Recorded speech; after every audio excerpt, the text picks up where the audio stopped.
고대 사회에서 그 사회를 특징 짓는 것 중에 하나가 신전을 건축하는 거예요. 근데 그것은 특별히 왕에게 주어진 책무였습니다. 신전의 낙성식은 자신의 치적을 만방에 알리는 절호의 기회이기도 했습니다. 대업을 이루면 자신이 대단한 사람인 양 의수되는 것이 인지상정이지요. 여러분, 작은 성과에도 생색내는 것이 인간의 모습 아닙니까? 그러나 성전은 다릅니다. 오늘 본문을 보면 성전 봉헌식에서 솔로몬은 잘 보이지 않아요. 성전 봉헌식을 통하여서 솔로몬이 간증하지만 간증의 내용은 하나님의 이름만 높이고 있는 것을 확인할 수 있는 거죠. 언약궤가 지성소에 안치된 후 하나님의 영광이 성전에 가득 참으로써 예루살렘 성전은 하나님이 영원히 거하실 처소로 전환됩니다. 12절 13절은 여호와가 영원히 거하실 처소입니다. 솔로몬은 하나님이 캄캄한 데 계시겠다고 말씀하신 일이 이제 이루어졌다라고 선언하였습니다. 캄캄한 데 계신다는 것은 빽빽한 구름 사이에 임재하신다는 것을 의미하는 거예요. 그러니까 하나님의 실제적인 임재를 뜻하는 것입니다. 성전 완공 후 언약궤 안치와 함께 하나님께서 그곳에 구름 사이에서 영광으로 임재하셨습니다. 이는 과거 하나님이 임재하신 두 개의 사건과 연결되고 있죠. 첫째는 하나님이 시내산에서 하늘로부터 임하신 사건입니다. 당시 하나님은 구름과 흑암과 화염 가운데서 나타나셨고 또 말씀하셨습니다. 둘째, 하나님이 구름 가운데 그의 성막에 임하신 사건이죠. 하나님은 성막의 지성소에서 구름 가운데 임하셨습니다. 그리고 그곳에서 친히 말씀하셨습니다. 이는 하나님이 만물을 통제하며 진기한 현상 속에서 나타나셨음을 증명하는 것으로 하나님이 전능자이시며 세상의 주관자이심을 드러낸 거죠. 또한 하나님의 임재는 단순히 나타나심에 그치는 것이 아니라 하나님의 말씀으로 임하시는 것을 다시 한 번 더 강조하는 거죠. 인간이 범접할 수 없는 하나님의 임재와 하나님의 말씀을 누리게 된 것은 하나님이 베푸신 일방적인 은혜로만 가능한 일입니다. 그런데 그 은혜를 오늘 저와 여러분 가운데 성령께서 임하셔서 우리를 성전되게 하심으로 하나님의 놀라운 영광이 우리 가운데도 임한 것 아닙니까? 이제 세월이 흘러 약속대로 솔로몬을 통해 성전이 완공되었고 약속대로 하나님이 그곳에 친히 임하셨습니다. 만약에 하나님의 임재가 실제로 일어나지 않았다면 성전은 빈 껍데기에 불과했을 것입니다. 하나님의 나타나심은 솔로몬이 지은 성전을 자신의 거처로 공인하셨음을 확증합니다. 성막은 계속 옮겨 다녔으나 예루살렘에 건축된 이 성전은 그 자리에 영원히 머물 것입니다. 하나님이 다윗에게 영원한 왕국을 약속하셨는데 그것은 하나님의 영원한 거처를 통해서 이루어진다는 사실을 보여주고 있습니다. 따라서 오직 하나님만이 성전의 주인이십니다. 그러므로 성전은 하나님이 세우시고 하나님이 약속대로 이루신 일입니다. 솔로몬은 분명 다윗이 준비하고 백성들이 함께 지어 올린 성전인데도 15절을 보면 하나님이 그의 손으로 이루셨다라고 고백합니다. 그래서 이스라엘에게 하나님을 찬양하자고 촉구합니다. 하나님이 자기 처소를 친히 지으신 것입니다. 성전은 하나님이 세우신 것입니다. 오늘 우리에게 행하신 우리 안의 성전도 하나님이 이루셨습니다. 또한 우리 교회도 하나님이 세우셨습니다. 따라서 우리 교회의 처소도 하나님이 세우시는 거예요. 우리가 우리 뜻대로 짓는다면 하나님은 그 안에 가두어 놓게 될 뿐입니다. 건물이든 공동체든 하나님이 지으신다는 이 사실 앞에서 우리는 겸손해야 되겠고, 또한 하나님의 은혜를 기대할 수 있어야 되는 것입니다. 14절에서 21절은 하나님의 임재에 대한 솔로몬의 화답이죠. 성전 완공은 하나님의 약속의 성취임을 함축하고 있습니다. 완공에 이르기까지 하나님이 베푸신 일들은 하나님의 임재를 포함해서 그에 따르는 은혜가 무수히 많았습니다. 하나님의 임재에 감격하여 성전을 향해 있던 솔로몬은 이제 백성들에게 얼굴을 돌리며 그들을 축복합니다. 역사 속에서 함께 하셨던 그 하나님이 지금 이스라엘과 함께 하심을 상기시킵니다. 또 그 임재를 앞으로도 고대하게 합니다. 솔로몬은 하나님이 베푸신 일들을 하나씩 회고하면서 그를 찬양하고 있습니다. 그는 하나님을 이스라엘의 하나님 여호와라고 부르고 있는데, 이는 온 세상의 왕이신 하나님께서 이스라엘을 택하셨고 그들의 왕으로 통치하심을 말씀하고 있습니다. 그러므로 온 이스라엘은 무엇보다 하나님이 주신 말씀에 순종해야 되는 것입니다. 솔로몬은 무엇보다도 하나님께서 그의 입으로 다윗에게 말씀하신 것에 대하여 그의 손으로 실현하셨다고 고백하고 있습니다. 여기서 하나님의 약속은 세 가지죠. 다윗과 맺은 언약이요, 솔로몬의 왕권이요, 또한 그를 통해서 이루어지는 성전 건축을 가리킵니다. 출애굽 사건이 성전 건축과 다윗 왕권과 지속적으로 관련되어서 언급됩니다. 출애굽 사건은 이스라엘이 공식적으로 하나님 나라 백성 된 것, 언약 백성 된 것을 말씀하고 있기 때문입니다. 한편 왕이 된 다윗은 하나님의 이름을 둘 성전 건축하기를 그렇게도 원했지만 허락받지 못했어요. 하지만 하나님은 그의 열망을 좋게 보셨다라고 기록하고 있습니다. 대신 그의 아들이 왕조를 이어받고 성전을 건축하도록 하셨습니다. 다윗은 성전 건축을 위해서 모든 것을 준비하며 헌신하였습니다. 금은 보화와 모든 자재들을 준비했고 직무들을 배정하여 찬양대와 문지기와 창고 관리자와 재판관을 세웠고 솔로몬에게 성전 설계도와 식양을 전달하였습니다. 솔로몬은 하나님이 다윗에게 한 약속, 즉 왕조 존속과 성전 건축을 자신을 통해 이루셨다고 선포하며 하나님의 신실하심을 백성들과 함께 찬양하고 있습니다. 여러분, 하나님께 집이 필요했다면 서둘러서 다윗을 통해서 이루셨을 것 아닙니까? 하지만 하나님은 다윗의 성전 건축 의지를 칭찬하면서도 다윗의 아들을 통해 건축하겠다고 약속하셨고 또한 이것을 실제로 이제 이루셨습니다. 하나님께 중요한 것은 집이 아니라 그들의 마음의 헌신이었다는 것을 보여주고 있습니다. 여러분, 다윗이 할 일이 있었고요, 솔로몬이 할 일이 있었던 거예요. 여러분, 유능한 왕이라고 해서 모든 일을 다 해야 되는 게 아니에요. 하나님의 일이라고 해서 모든 것을 서둘러 해야 되는 일도 아니에요.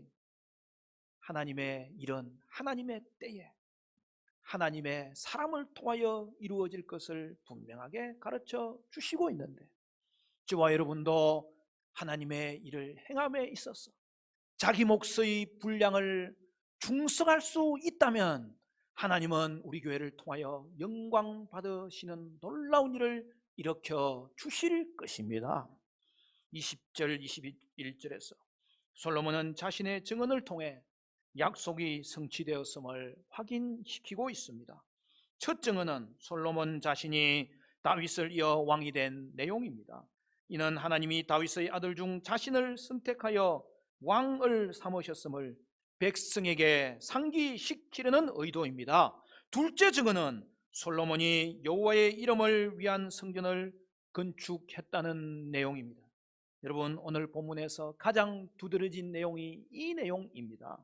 여러분, 성전 건축의 필수 목적이 무엇이라고 말씀하고 있습니까? 그것은 한마디로 하나님의 이름인 거예요.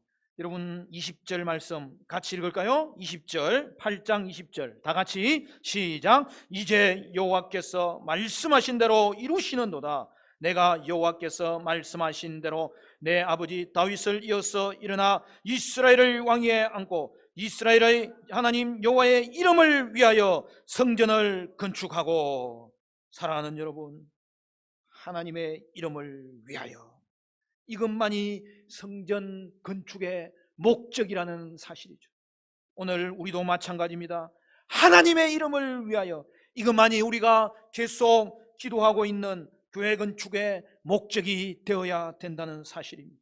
성전은 하나님의 이름을 두는 집이며, 여러분, 이것이 17절 이하에 4번이나 강조되고 언급되고 있지 않습니까?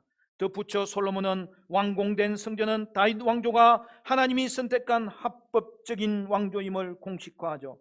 마지막 증언은 솔로몬 성전에 여호와의 언약궤를 둘 처소를 만들었다고 말하고 있습니다.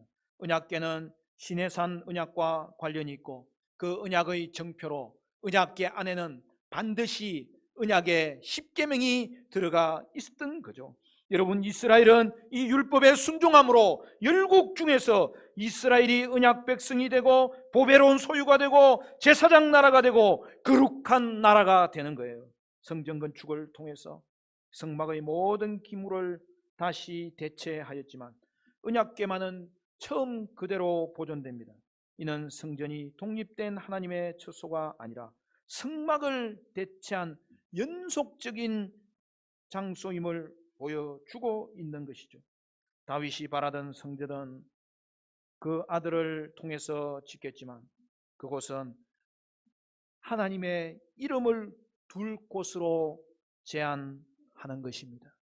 여러분, 성전은 하나님의 이름을 두는 곳이고, 그리고 그 목적 이외에는 그 어떤 것도 간섭되지 않아야 됨을 밝히는 것이죠. 성전의 의미는 오직 하나님의 이름을 나타내는 데 있기 때문입니다. 하나님은 성전 안에 거하시지만 결코 성전이라는 공간에 갇힐 수 없는 자유의 하나님, 주권자 하나님이시기 때문이죠. 그래서 솔로몬도 성전이 여호와의 이름을 위한 곳이고 언약을 넣을 궤를 보관할 처소일 뿐이라고 말씀하였습니다. 여러분, 성전도 무너질 수 있어요. 하지만 하나님은 언제나 위엄과 영광 중에 계신 초월자임을 하나님의 백성들에게 계속 나타내실 것이라는 사실이죠. 사랑하는 성도 여러분, 교회가 뭡니까? 우리는 이제 소요리를 공부한 교회이기 때문에 교회가 뭐죠? 헬라어로 에클레시아. 에크는 무엇으로부터, 레시아는 모임을 말하는, 그러니까 부름받은 자들의 모임이 교회인 거예요. 여러분, 이 두 가지가 굉장히 중요합니다. 여러분, 교회는요, 먼저 모임이에요. 그러니까 여러분, 성도도 교회지만 성도들의 모임이 교회인 거예요. 그래서 교회는요, 반드시 공동체가 되어야 되고 모여야 하는 거예요. 그래서 이를 위해서 건물도 필요한 거예요. 그런데 여러분, 부름받은 자들의 모임이 되기 위해서는, 부름받았으면 이제는 무엇을 목적으로 두고 있는지가 교회에는 드러나야 되는 거죠. 여러분, 무엇을 위한 모임입니까? 오늘 솔로몬의 고백이 오늘 우리 교회를 향한 비전이 될 수 있기를 바라는 것입니다. 여러분, 성전은 바로 하나님의 이름을 높이기 위한 모임의 장소였고, 하나님의 영광을 드러내는 모임의 장소였다는 사실이죠. 그러므로 하나님 앞에서 우리 교회가 나아가야 될 길도 바로 이것입니다. 예배를 위해서 모이는 거룩한 공동체가 되어야 된다는 사실. 교회의 사명도 이것입니다. 이 시대의 교회가 반드시 기억해야 되는 사명이 있습니다. 그것은 1차적으로 교회 건축도, 전도, 폭발도, 세계 선교도 아닙니다. 그런 것들 이전에 먼저 해결해야 될 숙제를 우리는 가지고 있습니다. 그것은 하나님의 이름입니다. 각 지역으로 흩어져 거기에 살면서 세상을 대면하고 있는 하나님의 지역 교회들은 그들이 세상 한복판에서 살며 짊어지고 있는 하나님의 이름을 언제나 의식하면서 살아야 되는 거예요. 만일 하나님의 이름이 땅에 떨어져 사람들의 발에 밟히면 결국 교회 자신도 밟히게 되고 버려질 것입니다. 교회의 명운은 그들이 짊어진 그 아름다운 하나님의 이름에 있습니다. 우리 예수님도 자기의 이름을 아끼십니다. 열방 중에 높아져야 하는 그 크신 이름을 지금도 아끼고 계십니다. 죄 많은 하나님의 백성이 이 땅에서 목숨을 부지하는 이유는 단 한 가지, 하나님이 자신의 이름을 그들에게 두어 주심으로 하나님은 자기의 이름을 아끼고 계시기 때문입니다. 그래서 다윗은 우리가 잘 아는 시편 23편에서 이렇게 고백하잖아요. 자기 이름을 위하여 의의 길로 인도하시는도다. 여러분, 주기도문을 우리가 나누었을 때 주기도문의 가장 우선된 기도 제목이 무엇입니까? 하늘에 계신 우리 아버지여, 이름이 거룩히 여김을 받으시오며. 오늘 솔로몬은 다시 한 번 더 우리에게 말씀하고 있습니다. 하나님의 이름을 위하여 성전을 건축했다고 고백하고 있는 거예요. 하나님의 이름을 기억하고 그의 이름의 영광을 기억하는 것, 그것이 여러분 이 시대의 사명입니다. 이 사명을 위해서 성도를 부르시고 교회를 통하여 모여 예배하게 하신 것입니다. 이것이 교회의 목적이고 교회 건축의 목적입니다. 우리가 아무도 모르게 저버린 하나님의 말씀 때문에 마귀는 춤추고 온 우주는 흔들릴 것입니다.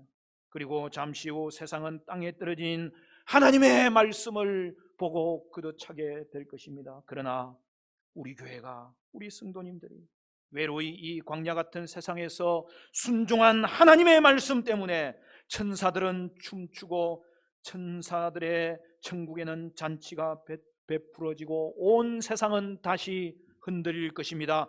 그리고 잠시 후 세상은 하늘 위에 높이 들린 그 아름다운 하나님의 이름을 목격하게 될 것입니다. 하나님의 이름이 곧 열방의 구원이라는 사실입니다. 교회는 바로 이 아름다운 하나님의 이름이 땅에 떨어지지 않도록 해야 됩니다. 내가 만민 중에라는 찬양이 있잖아요. 그것은 시편 108편 내용을 가지고 만들었는데, 하늘 위에 주는 높이 들리며 주의 영광은 온 세계 위에. 여러분, 그 찬양이 우리의 찬양이 되기를 바라고, 우리의 예배가 되기를 바라고, 우리 교회의 예배 공동체의 모습이 되기를 간절히 바랍니다. 여러분, 우리의 삶의 목적과 사명은 단 하나입니다. 하나님의 이름을 높이는 신앙, 하나님의 이름을 높이는 인생, 그리하여 하나님이 주가 되시고 하나님의 영광이 드러나는 그러한 공동체가 되어야 되는 것입니다. 저는 우리 교회가 하나님의 때를 기다리며 그동안 교회 건축을 위해서 계속 기도해 왔다는 사실이 얼마나 귀한지 몰라요.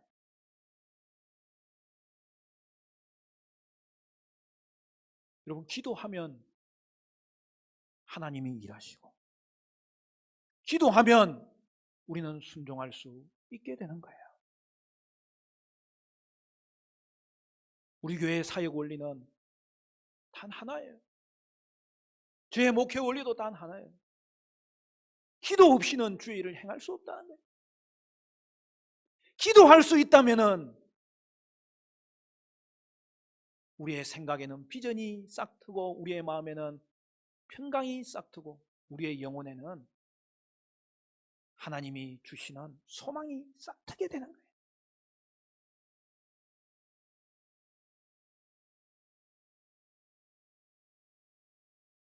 여러분, 우리 교회가 믿음 건축, 예배 건축, 기도 건축에 성공할 수 있다면 하나님은 우리에게 교회 건축의 은혜도 반드시 주실 것입니다. 그러므로 사랑하는 성도 여러분, 하나님은 우리 교회를 통해 이 땅에 하나님의 이름을 높이 드러내고, 그리고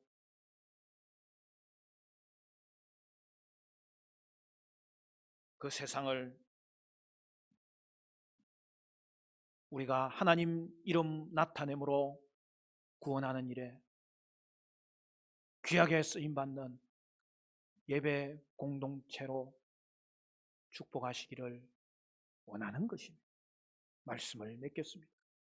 사랑하는 성도 여러분, 우리 교회는 하나님의 이름을 높이는 진정한 예배 공동체를 반드시 이루어야 되겠는데, 우리가 그 일을 통하여서 하나님의 영광이 이곳에 드러나고, 이곳을 통하여 세상에 드러나고, 그리하여 이 땅에 주께 돌아오는 놀라운 역사를 일으키는 일에 쓰임받는 저와 여러분 되시고 우리 교회 되시기를 주님의 이름으로 간절히 축원합니다.